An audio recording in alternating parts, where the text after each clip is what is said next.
اعوذ باللہ من الشیطان الرجیم بسم اللہ الرحمن الرحیم قال اللہ الحکیم فی قرآن الکریم بسم اللہ الرحمن الرحیم قد خسر الذین قتلوا اولادہم سفہا بغیر علم۔ اولاد کے تربیت کے سلسلے میں اللہ تعالیٰ نے سورہ انعام کی اس آیت میں بہت ہی اہم اشارہ کیا۔ خداوند کریم یہ ارشاد فرما رہا ہے کہ یقیناً وہ لوگ گھاٹے میں ہیں جو اپنی اولاد کو بغیر شعور کے، بغیر علم کے، جہالت کی وجہ سے قتل کر دیتے ہیں۔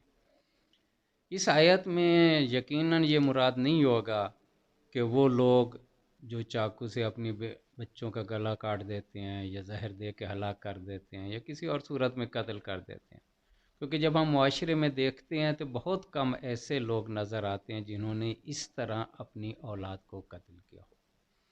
لہٰذا یقیناً ایک اس کا باطنی معنی بھی ہوگا، وہ یہی ہے کہ جو افراد اپنی اولاد کی تربیت صحیح نہیں کرتے، گویا کہ وہ بے شعوری میں، لاشعوری میں اپنی اولاد کو قتل کر رہے ہیں، کیونکہ جو معاشرے میں ایک ایسا انسان بھیجتے ہیں جس میں ادب نہیں ہے، جس میں اخلاق نہیں ہے، جس میں علم نہیں ہے، تو وہ شریعت کی لحاظ سے کیا مردہ ہے۔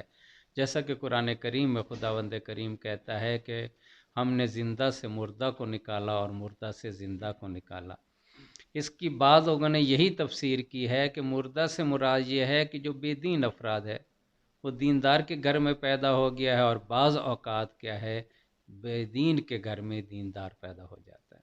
تو اس سے پھر ایک مطلب یہ بھی نکلتا ہے کہ جو افراد اپنے اولاد کی صحیح تربیت نہیں کر رہے، گویا کہ اپنی اولاد کو مار رہے ہیں۔ تو اس سلسلے میں آج ہم نے گفتگو کرنی ہے کہ اولاد کا والدین پہ کوئی حق ہوتا ہے جسے والدین نے ادا کرنا ہوتا ہے، اور جو امیر المومنین اور دوسرے ائمہ معصومین سی روایات سے ہمیں یہ ظاہر ہوتا ہے کہ والدین نے جو حق ادا کرنا ہے اولاد کے سلسلے میں، وہ 3 حق بیان کیے گئے ہیں۔ پہلا حق یہ ہے کہ والدین اپنے بچے کا نام اچھا رکھیں۔ بعض اوقات والدین بچے کا نام تو رکھ دیتے ہیں لیکن اس کا کوئی معنی نہیں ہوتا، کوئی دینی معنی اس میں نہیں ہے، کوئی شریعت کی خوشبو اس میں نہیں آتی۔ حالانکہ یہ ایک بات کنفرم ہے کہ اسماء کا، ناموں کا بھی انسان کی زندگی پہ اثر پڑتا ہے۔ تو لہٰذا شریعت یہ کہتی ہے کہ جب بھی آپ بچے کا کوئی نام رکھیں تو بہترین نام رکھیں، ایسا نام رکھیں جو دینی نام ہو۔ اس لیے ہماری روایات میں یہ ملتا ہے کہ مناسب یہی ہے کہ اپنی اولاد کا نام انبیاء کے نام پہ اور ائمہ کے نام پہ رکھیں۔ مستدرک الوسائل میں محدث نوری نے یہ روایت لکھی ہے کہ قیامت کے دن ایک شخص کو جو ہے خداوند کریم یہ کہے گا کہ تیرا نام کیا ہے، اس کو کہے گا میرا نام محمد ہے۔ تو خدا کہے گا کہ تجھے شرم نہیں آئی کہ نام تو نے اپنا محمد رکھا ہوا تھا اور تو نے کام ایسے کیے جو میری نافرمانی میں شمار ہوتے ہیں، جو مجھے ناپسند ہیں۔ نام تو نے میرے محبوب والا رکھا ہوا ہے اور کام تیرے ایسے ہیں جو جن سے مجھے نفرت ہے، لیکن مجھے یہ شرم آتی ہے کہ تیرا نام محمد ہو اور میں تجھے جہنم میں ڈال دوں۔ اور خود ہم دیکھیں کہ ہماری روایات کی جتنی بڑی بڑی کتابیں ہیں، سب کے مصنفین کا نام محمد ہے۔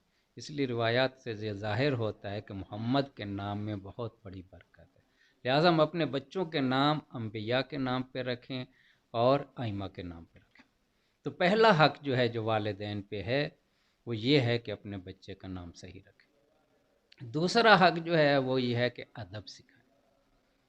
امام صادق علیہ السلام فرماتے ہیں کہ قیامت کے دن اس شخص پہ سخت عذاب ہوگا جو اپنے بچے کو ادب نہیں سکھاتا۔ اسی طرح 2 روایات امام علیہ السلام سے منسوب ہیں۔ ایک روایت میں امام علیہ السلام یہ فرماتے ہیں کہ قیامت کے دن ایک شخص کو لایا جائے گا اور اس سے یہ کہا جائے گا کہ یہ تو نے اتنے گناہ کیے ہیں، یہ کیا ہے، یہ کیا ہے، یہ کیا ہے، لہٰذا تو مستحق جہنم ہے۔ تو وہ شخص یہ کہے گا کہ اے پروردگار، اگر میں نے اتنے گناہ کیے ہیں تو اس میں میرے والدین کا کردار بھی ہے، کیونکہ میرے والدین نے مجھے دنیا کی باتیں تو بہت سی بتاتی، دنیا کے لحاظ سے انہوں نے مجھے بہت اونچا پہنچا دیا، لیکن دین کی بات انہوں نے بتائی ہی نہیں مجھے۔ جس طرح دنیا کی باتیں انہوں نے مجھے بتائی ہیں، اگر اسی طرح وہ مجھے دین کی باتیں بھی بتا دیتے تو میں بھی یقیناً دیندار ہو جاتا۔ تو اگر میں ان برے کاموں کی وجہ سے گناہوں کی وجہ سے جہنم کا مستحق ہوں تو پھر میرے والدین بھی اس میں شامل ہیں۔ تو امام علیہ السلام فرماتے ہیں خداوند کریم کہے گا پھر تم بھی جہنم میں جاؤ، تمہارے والدین بھی جہنم میں جاؤ، کہ جنہوں نے تیری تربیت نہیں کی۔ اسی طرح دوسری طرف یہ روایت ہے کہ ایک شخص کو جنت میں لے جایا جائے گا۔ کیوں لے جایا جائے گا؟ اس لیے کہ اس کے اعمال جو ہے بہت اچھے ہوں گے، تو پروردگار اس سے یہ کہے گا کہ تیرے ان اچھے اعمال کی وجہ سے تو مستحق جنت ہے۔ تو وہ کہے گا کہ پروردگار اگر میں ان اعمال کی وجہ سے جنت کا مستحق ہوں تو پھر میرے والدین بھی اس کے مستحق ہیں، کہ انہوں نے یہ میری ایسی تربیت کی تھی کہ میں جس طرح دنیا میں کامیاب ہوا ہوں اسی طرح کیا ہے میں آخرت میں بھی کامیاب ہو گیا۔ تو اس میں میرا اگر حق بنتا ہے تو پھر میرے والدین کا بھی حق بنتا ہے۔ تو پھر خداوند کریم کہے گا کہ اسے بھی جنت میں بھیج دیا جائے اور اس کے والدین کو بھی جنت میں بھیج دیا جائے۔ تو لہٰذا تربیت کے سلسلے میں والدین کو خصوصی توجہ دینی چاہیے۔ ہم کیا کہتے ہیں، خود تو بچا لیتے ہیں اپنے آپ کو، اچھے بن جاتے ہیں، نیک بنتے ہیں، دین پہ عمل کرتے ہیں، لیکن والدین بچوں پہ خیال نہیں رکھتے۔ گھر میں کیبل بھی ہے، ٹی وی بھی ہے، نیٹ بھی ہے، سب کچھ ہے، اور اس میں کیا کیا مواد ہے یہ کسی پہ پوشیدہ نہیں ہے۔ تو ہم نہیں دیکھتے کہ ہمارا بچہ کیا کر رہا ہے، وہ کوئی اچھی چیز دیکھ رہا ہے یا بری چیز دیکھ رہا ہے۔ تو اس میں اگر وہ غلط راہ پہ چل گیا ہے تو پھر جس طرح بچہ اس میں مستحق عذاب ہوگا، اس کے ساتھ ساتھ ہم بھی مستحق عذاب ہوں گے۔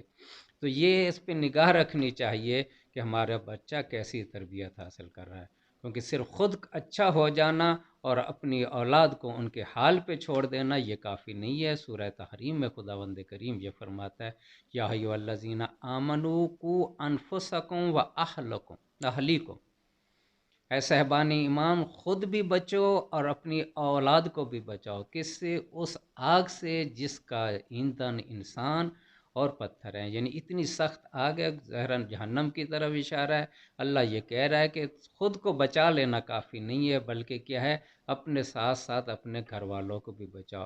تو دو حق ہو گئے، پہلا حق یہ ہے کہ اچھا نام رکھا جائے بچے کا، دوسرا حق یہ ہے کہ اس کی تربیت صحیح کی جائے، اور تیسرا حق یہ ہے کہ جب وہ بالغ ہو جائے تو پھر اس کی شادی کی جائے۔ اللہم صلی علی محمد۔